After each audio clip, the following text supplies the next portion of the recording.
Hello viewers, welcome back to Fazil Khan tutorial. आज के इस वीडियो में देखेंगे अपन मैनेजमेंट इंफॉर्मेशन सिस्टम का सेमेस्टर फिफ्थ का जो है सो यूनिट नंबर थर्ड। ऑलरेडी मैं जो है सो 2 यूनिट अपलोड कर चुका हूँ। यूनिट थर्ड में से भी जो है सो मोस्ट इंपॉर्टेंट क्वेश्चंस लेकर आया हूँ मैं।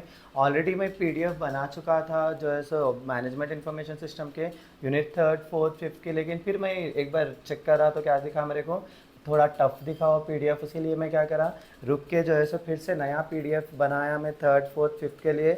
उसीलिए जो है सो वीडियोस डालने में थोड़ा टाइम लग गया। और पीडीएफ भी जो है सो मैं इंशाल्लाह शाम तक शेयर कर दूंगा टेलीग्राम पर। आप लोगों के आसानी के लिए मैं क्या करा, थोड़ा टाइम हुआ तो हुआ, लेकिन ईजी रहना, बच्चों को जो है सो आसानी होना। और क्वेश्चंस भी थोड़े मैं देखा था कि क्या बोलते मॉडल पेपर्स फिर से एक बार रिवाइज करा मैं, तो उसमें थोड़े क्वेश्चंस अलग दिखे मेरे को, तो वो क्वेश्चंस को भी क्या करा मैं अपने वीडियो में, ये इंपॉर्टेंट क्वेश्चंस के वीडियोस में अपलोड कर रहा हूँ। सो आप लोग समझे, मैं भी जो है सो थोड़ा बहुत बिजी रहने की वजह से टाइम लग जा रहा है हर चीज़ के लिए। आप लोग को जो है सो मैं कंपलसरी एग्ज़ाम तक पूरे हर चीज़ जो है सो कंप्लीट करा दूंगा। आप लोग टेंशन मत लीजिए उस चीज़ का। अब जो है सो अपन मैनेजमेंट इन्फॉर्मेशन सिस्टम का यूनिट थर्ड पढ़ेंगे। और एक चीज़ जो है सो मैं मैनेजमेंट इन्फॉर्मेशन सिस्टम के 2 पीडीएफ शेयर करूंगा। देखो, उसमें unit one, unit two, unit three, four, fifth भी रहेगा उसमें, लेकिन उसमें आंसर्स क्या बोलते हैं थोड़े टफ रहेंगे थर्ड फोर्थ फिफ्थ के फर्स्ट पीडीएफ में। सो आप लोग फर्स्ट पीडीएफ से यूनिट वन और यूनिट टू ही देखिए, फिर सेकंड पीडीएफ से unit third, unit fourth and unit fifth देखिए। सो अपन जो है सो आगे बढ़ेंगे अपने टॉपिक्स में। यूनिट थर्ड में से देखो अपने क्या है question, explain in detail about structured methodology use for developing and designing a system. So structured methodology क्या यूज़ होती, डेवलप और डिज़ाइन करने में एक सिस्टम में। So introduction, system development methodology means a step by step procedure use to plan, design, develop, test and maintain an information system. It helps the developers to build system in an organized, systematic and efficient manner. System development methodology बोले तो किसको बोल रहे हैं अपन, ये एक step by step procedure रहता है जिसमें अपन प्लान करते, डिज़ाइन करते, डेवलप करते, टेस्ट करते और मेंटेन करते एक इंफॉर्मेशन सिस्टम को। इससे डेवलपर को हेल्प होता है बिल्ड एक सिस्टम को बिल्ड करने में ऑर्गेनाइज वे में, सिस्टमैटिक और एफिशिएंट मैनर में। इसके 2 मेथडोलॉजीज है, स्ट्रक्चर्ड मेथडोलॉजी है और एक क्या है, ऑब्जेक्ट ओरिएंटेड मेथडोलॉजी है। स्ट्रक्चर्ड मेथडोलॉजी क्या है? Structured methodology is a traditional approach used in system development. It mainly focuses on process and data flow in the system. This method divides the whole system into small subsystem or modules, which makes the system easy to understand and develop. Structured methodology क्या है, एक traditional approach है, बोले तो पुराना approach है system development करने में। ये मेनली फोकस इसके ऊपर करता कहते हैं प्रोसेसेस पे और जो है सो डेटा फ्लो पे। प्रोसेसेस बोले तो किस तरीके से फंक्शंस होना बोल के, ये मेथड क्या करता है बोले तो पूरे सिस्टम को जो है सो सब सिस्टम्स में डिवाइड कर देता, या तो मॉड्यूल्स बोलते हैं अपन। उससे जो है सो सिस्टम को डेवलप करना ईजी हो जाता और अंडरस्टैंड करना भी ईजी हो जाता। ये एक टॉप डाउन अप्रोच फॉलो करता, meaning the system is broken down step by step into smaller parts. Steps in structured methodology, क्या क्या स्टेप्स यूज होते हैं स्ट्रक्चर्ड मेथडोलॉजी में वो देखेंगे अपन। Requirement analysis, in this stage all the needs and requirements of users are collected, analysed, study the current and system and identify what changes are needed. ये stage में क्या करते हैं अपन, नीड्स और रिक्वायरमेंट्स कलेक्ट करते हैं यूजर्स के, उसके बाद एनालाइज करते हैं कि करेंट सिस्टम में से और क्या चेंजेस अपन को चेंज करना है बोल के।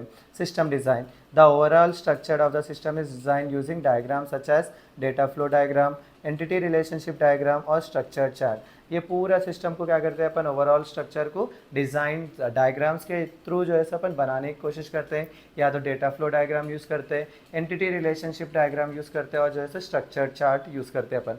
थर्ड क्या है अपना, coding development, each module is written using a programming language, developers follow the design and write code for each process.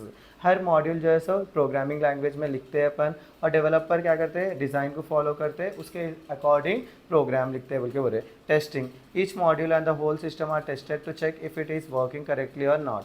क्या बोलते हैं, वंस बन गए बन से क्या करते हैं, टेस्ट करते हैं हर मॉड्यूल और सिस्टम को कि जो है सो जैसा बनाए अपन उस तरीके से वर्क कर रहा है या नहीं कर रहा। Implementation and maintenance, the system is installed in the real environment, users are trained and regular maintenance is done to fix errors and add improvements। System को उसके बाद में क्या करते हैं अपन, इंस्टॉल कर देते हैं रियल एनवायरनमेंट में, उसके बाद में यूज़र्स को जो भी यूज़ कर रहा है उसको ट्रेंड करते हैं और रेगुलर मेंटेनेंस यूज रखते हैं उसके ऊपर, तो क्योंकि हर सिस्टम में कुछ ना कुछ एरर्स आए तो उसमें इंप्रूवमेंट्स ऐड करने के लिए। नेक्स्ट मेथडोलॉजी क्या है अपना, ऑब्जेक्ट ओरिएंटेड मेथडोलॉजी होता। meaning object oriented methodology focuses on objects instead of functions और processes में ऑब्जेक्ट ओरिएंटेड मेथडोलॉजी किसके ऊपर फोकस कर रहा है, ऑब्जेक्ट्स पे, फंक्शंस और प्रोसेस पे फोकस नहीं कर रहा। An object represents a real world entity, object किसको रिप्रेजेंट कर रहा है, एक रियल वर्ल्ड एंटिटी या कोई भी चीज़ हो सकता है। जैसे कि स्केल के ऊपर मैं क्या बोलते हैं प्रोग्राम लिख रहा हूँ, समझो स्केल क्या हो गया मेरा, ऑब्जेक्ट हो गया। अगर फ़ोन के ऊपर प्रोग्राम लिख रहा हूँ, समझो फ़ोन मेरा क्या हो गया, ऑब्जेक्ट हो गया। ये एक रियल वर्ल्ड एंटिटी रहती है बोल के बोल रहे अपन। It follows a bottom-up approach where the system is developed by combining small reusable objects. उसमें ये कौन सा फॉलो कर रहा था, टॉप डाउन अप्रोच फॉलो कर रहा था। इन्हें क्या कर रहा, बॉटम अप अप्रोच कर रहा। इन्हें क्या कर रहा है, छोटे छोटे ऑब्जेक्ट्स को एक जगह कर लेके क्या कर रहा है, एक जो है सब क्या बोलते हैं सिस्टम बना रहा, इन्फॉर्मेशन सिस्टम बना रहा है। लेकिन इसमें क्या आता है, इन्हें होल सिस्टम को जो है सो छोटे छोटे पार्ट्स में डिवाइड करके उसके बाद में क्या बोलते हैं सिस्टम डिज़ाइन कर रहा था। यहाँ पे क्या है, इन्हें छोटे छोटे पार्ट्स को ले लेके एक बड़ा सिस्टम बनाने की कोशिश कर रहा है। Example in school systems objects can be student, teacher, courses etcetera. Steps क्या है इसमें भी सेम रहता है, देखो requirement analysis, understand what users need from the system, identify main activities and users called actors, object identification, find all real world objects related to the system, for example book, member, librarian, each object data and function are defined। जैसे कि अब देखो मैं library के लिए function बना रहा हूँ, समझ जाओ लाइब्रेरी के अंदर क्या आ जाता, बुक्स आ जाते, मेंबर्स आ जाते, लाइब्रेरियन आ जाते। सो ये सब चीज़ें क्या है एक सिस्टम बनाने के लिए हेल्प होता। Each object data and functions are defined. System design, design is prepared using unified modelling language UML, diagram such as use case diagrams use करते हैं अपन, यहाँ पे क्लास डायग्राम्स यूज़ करते हैं, सीक्वेंस डायग्राम्स यूज़ करते हैं। वहाँ पे क्या यूज़ कर रहे थे अपन, data flow diagrams, ERD entity relationship diagram और स्ट्रक्चर चार्ट यूज़ कर रहे थे।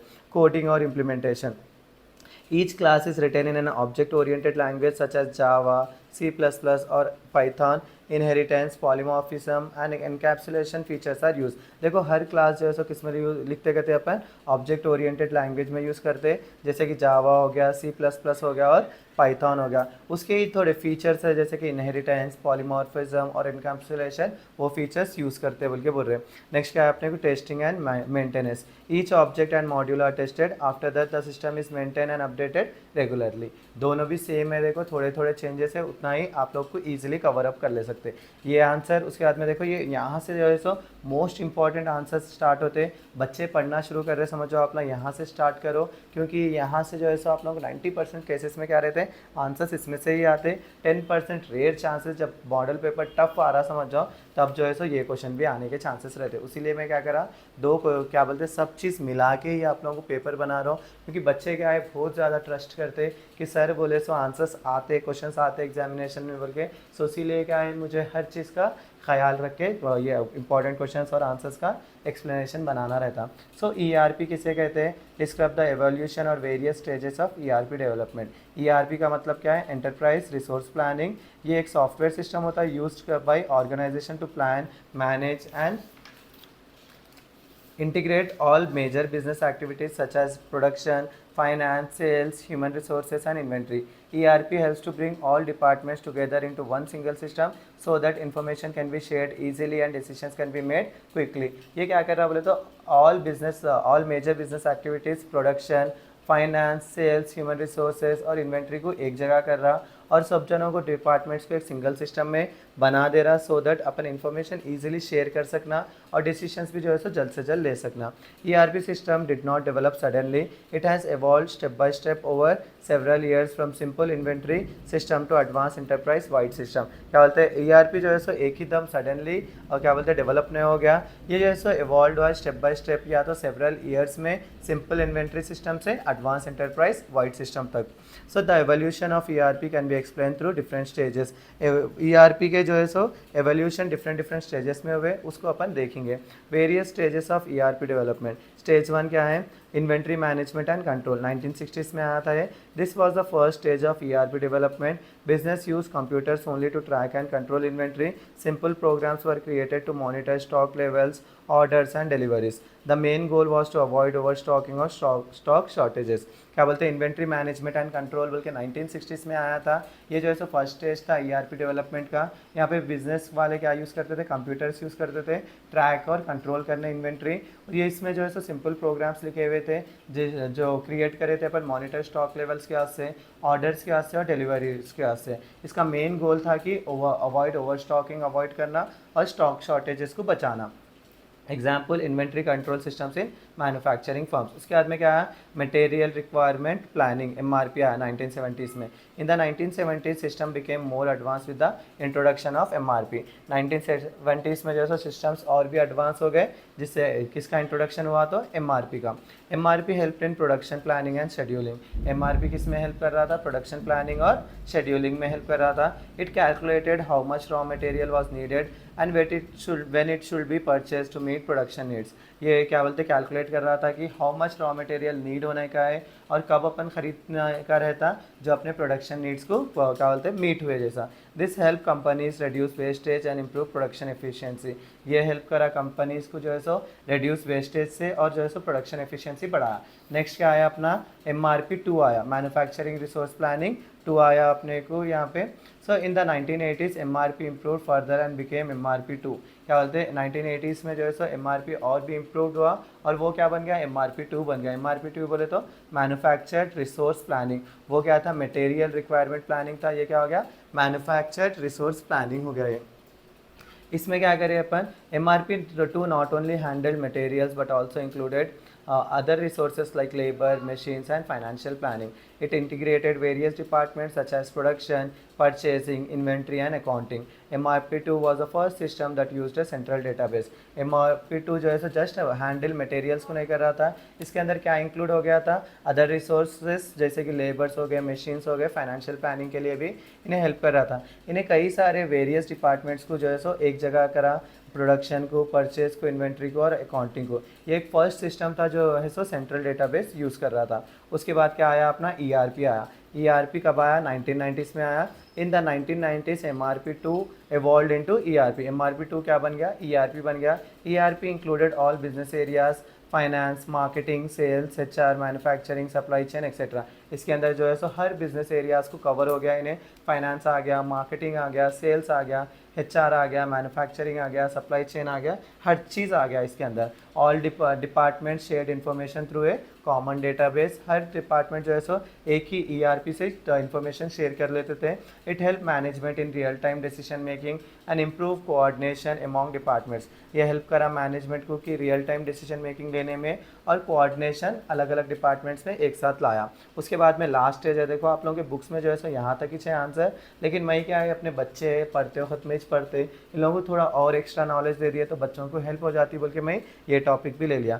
एक्सटेंडेड ERP आ तो ERP 2 आया अब 2000 और अब चल रहा सो। The latest stage is called ERP 2 or extended ERP. It goes beyond the organization and connects with customers, suppliers and business partners through the internet. ये क्या है, ऑर्गेनाइजेशंस और कनेक्ट क्या कर रहा है, इन्हें ऑर्गेनाइजेशन से हटके भी जो है सो दूर गया है इन्हें, जिसमें जो है सो कस्टमर्स को भी कनेक्ट कर रहा, सप्लायर्स को भी कनेक्ट कर रहा और बिजनेस पार्टनर्स को भी कनेक्ट कर रहा।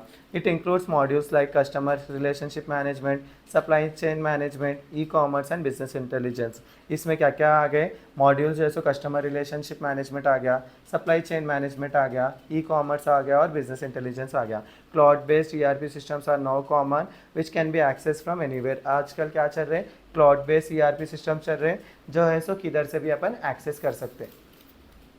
नेक्स्ट देखो, right about introduction and basics of ERP दिया, समझो अपन जो इंट्रोडक्शन पढ़े वो लिख लेना और बेसिक्स ऑफ ERP बोले तो अपन जो है so already benefits of MIS लिख पढ़े थे फर्स्ट यूनिट से, उसको क्या करना बेसिक्स ऑफ ERP बोल के साइड हेडिंग लगा के लिख देना। 1 मिनट रुको नहीं तो बता दे तो मैं किस तरीके से लिखना।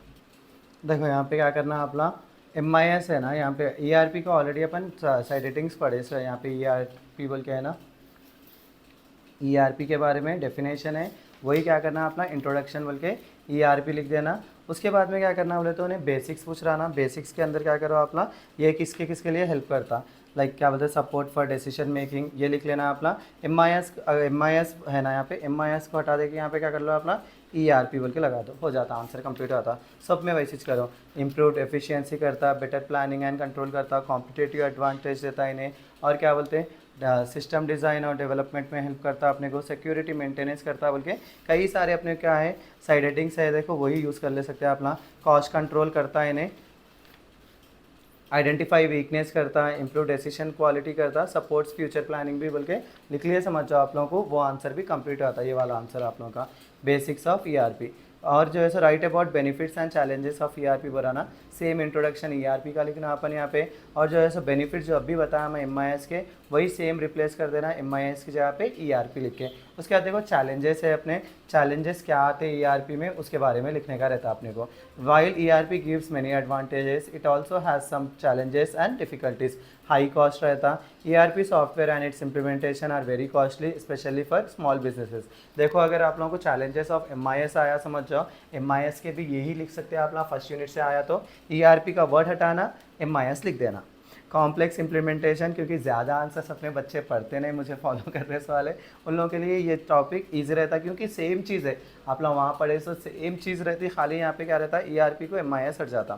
सो installing ERP requires careful planning, customisation and testing which takes a long time. क्या बोल रहे हैं अपन, इम्प्लीमेंटेशन करना भी बहुत ज़्यादा केयरफुल करना पड़ता अपने को, कस्टमाइजेशन ज़्यादा रहता, टेस्टिंग ज़्यादा रहता, उसकी वजह से ज़्यादा टाइम हो सकता है। बोल रहे नीड फॉर स्किल्ड स्टाफ रहना, स्किल्ड लेबर रहना, change resistance to change, employees जैसे नए सिस्टम को क्या बोलते हैं यूज़ करने से क्या करते, रोक टोक करते, वो चीज़ आती।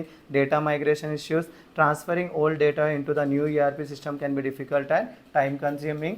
Maintenance and upgrades, maintenance and upgrades भी जो है सो बार बार आते रहते, उसके जो है सो कॉस्ट और एफर्ट ज़्यादा लग जाते। अब देखो ये चैप्टर का लास्ट क्वेश्चन है अपना, लास्ट क्वेश्चन अपन जो है सो अच्छे से कर लिया तो ये चैप्टर क्लोज हो जाता है आप लोगों को। Right about the organisations of business in an enterprise, organisations of business enterprises में कैसा है। In today's digital world, every enterprise uses technology to organize and manage its business activities efficiently. The organization of business in a modern enterprise mainly depends on electronic systems that connect customers, suppliers, and employees through the internet. The four important forms of business organization in an enterprise are e-business, e-commerce, e-communication, e-collaboration. आजकल के digital world में क्या है, हर enterprise से क्या use कर रहा है, टेक्नोलॉजी यूज़ कर रहा है ऑर्गेनाइज और मैनेज करने के लिए बिजनेस एक्टिविटीज़ को।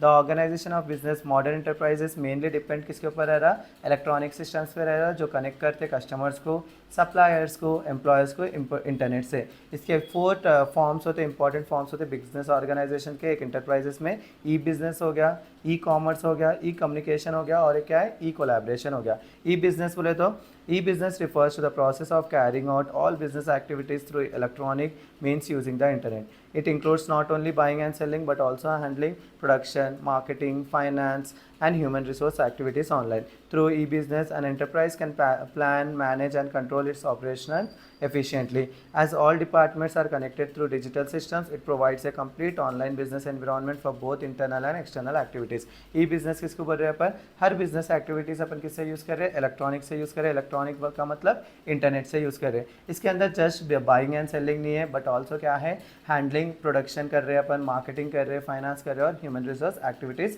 ऑनलाइन में कर रहे हैं। थ्रू ई बिजनेस अपन क्या कर ले सक रहे, एक जो है सो प्लान कर सक रहे, मैनेज कर सक रहे, कंट्रोल कर सक रहे अपने ऑपरेशंस एफिशिएंटली, और हर डिपार्टमेंट जो है सो कनेक्टेड रह सक रहा है डिजिटल सिस्टम से। ये अपने को एक कंप्लीट ऑनलाइन बिजनेस एनवायरनमेंट दे रहा है, इंटरनल और एक्सटर्नल बोल के बोल रहे अपन। ई कॉमर्स क्या है, e-commerce is a part of e-business that mainly deals with buying and selling of goods and services online. It allows businesses to reach customers all over the world through websites and mobile commerce. So क्या बोल रहा है ना, e-commerce जो है सो एक part होता है e-business का, जो मोस्टली फोकस करता है किसके ऊपर, buying and selling goods and services online में। ये बिजनेसेस को जो है सो रीच कर कस्टमर्स तक रीच करने में मदद करता थ्रू पूरे वर्ल्ड में वेबसाइट्स और मोबाइल एप्लीकेशन से।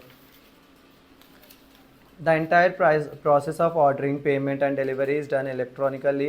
E-commerce helps enterprises to reduce cost, reach more customers, and improve convenience. Online shopping, ticket booking and digital banking are common examples of e-commerce activities in an enterprise. तो ये जो है सो ये process total कैसा रहता है, online में रहता है, जैसे कि अमेज़ॉन हो गया, फ्लिपकार्ट हो गया, और क्या बोलते हैं आप लोगों को टिकट बुक कर सकते हैं अपन इसमें, ऑर्डरिंग, पेमेंट, डिलीवरी सब चीज़ जो है सो इलेक्ट्रॉनिकली हो जा रहा। इलेक्ट्रॉनिकली होने की वजह से क्या कर सक रहे, ज़्यादा खर्चा नहीं आ रहा, उस वजह से जो है सो बिज़नेस वाले क्या कर रहे, अपना कॉस्ट कम लगा रहे, ज़्यादा कस्टमर्स तक रीच हो रहे और कन्वीनियंस दे रहे ऑनलाइन। इसके एग्जांपल्स क्या है अपने, ऑनलाइन शॉपिंग है, टिकट बुकिंग है, डिजिटल बैंकिंग है। ई कम्युनिकेशन बोले तो किसको बोल रहे, refers to the use of electronic methods to communicate and share information within and outside the organizations. It helps managers, employees and business partners to stay connected through emails, video conference and online messaging. E-communication ensures fast, clear and effective information flow, which is essential for smooth business operations. It supports better decision making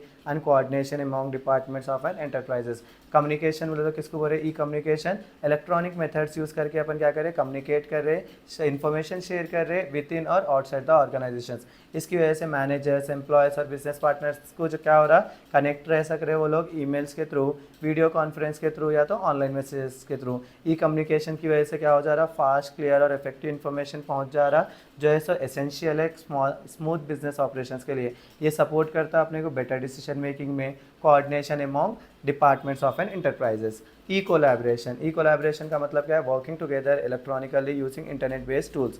it allows employees and partners from different location to work jointly on projects, share documents and exchange ideas in real time. E-collaboration tools such as online workplace and cloud systems make teamwork easier, faster and more efficient. It helps in improving productivity and supports innovation within the enterprises. E-collaboration बोले तो companies क्या कर रहे, एक साथ काम कर रहे, किसका यूज़ करके, इंटरनेट टूल्स यूज़ करके। इन्हें एम्प्लॉयज़ और पार्टनर्स को क्या है, डिफरेंट लोकेशन से एक साथ प्रोजेक्ट्स में काम करने में हेल्प करता, डॉक्यूमेंट शेयर करने में हेल्प करता और एक्सचेंज आइडियाज़ कर सकता है। ई कोलैबोरेशन जैसे कि टूल्स है, ऑनलाइन वर्क स्पेसेस है, क्लाउड सिस्टम्स है, जिससे टीम वर्क क्या होता, ईजियर हो जाता, फास्टर हो जाता और मोर एफिशिएंट हो जाता। यह हेल्प करता है इंप्रूविंग प्रोडक्टिविटी और supports innovation with in the enterprise. ये देखो आप लोग 1 से 2 बार मेरी वीडियो देख लिए, समझ जाओ ये चैप्टर पूरा समझ में आया था, क्योंकि ये तो जनरल चीज़ें हैं, आप लोगों को मालूम रहते। सो आई होप आप लोगों को यूनिट 3 समझ में आऊँगा। इंशाल्लाह 4th एंड 5th भी अपलोड हो जाएंगे आज ही। सो इसी के साथ मेरा आज का वीडियो यहीं ख़त्म करता हूँ। Please do like, share and subscribe to Fazil Khan tutorial.